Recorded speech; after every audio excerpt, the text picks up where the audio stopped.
Whiteout conditions, freezing cold weather, and frostbite potential. Winter is coming to Fort Wayne, Indiana, where I live. What is the matter with that? Some may ask.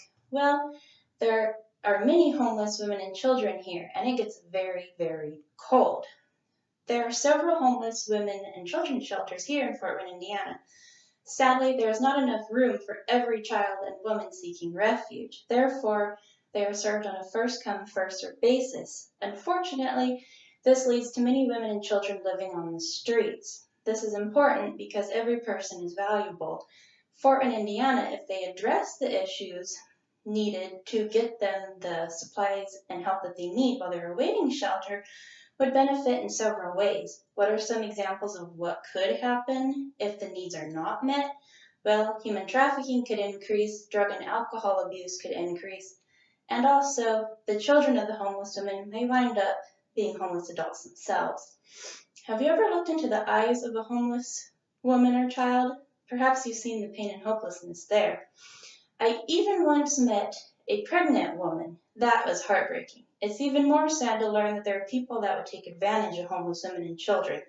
One term for these people is human trafficker.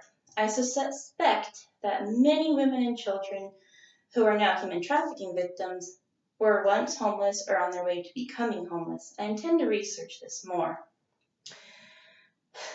Sadly, human trafficking is not the only risk that women and children face if they are homeless.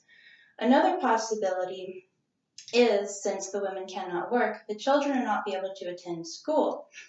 Why is this important? Well, for starters, a child that receives a good education is more likely to also get a better income when they mature.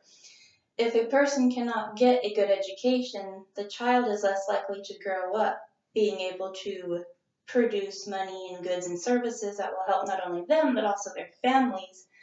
As an adult, this could lead to the cycle of poverty being repeated if the child does not get any or very little education. A third possibility of the risks that are posed for people that are living on the streets, especially women and kids, is developing a drug addiction.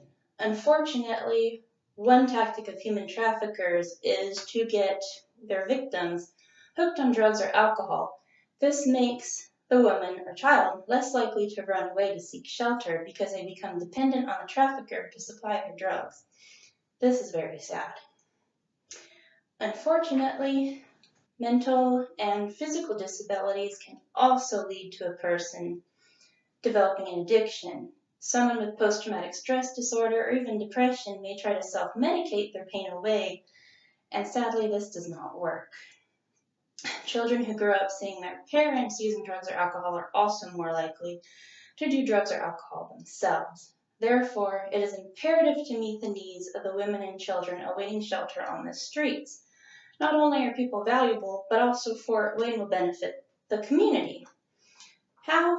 Well, recall that human trafficking is more likely to increase, as is the possibility of drug and alcohol usage if these needs are not addressed. And sadly, Fort Wayne is already facing an increase in drug and alcohol usage.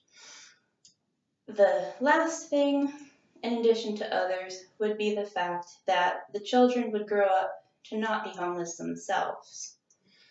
Therefore, there is no reason not to help homeless women and children awaiting shelter.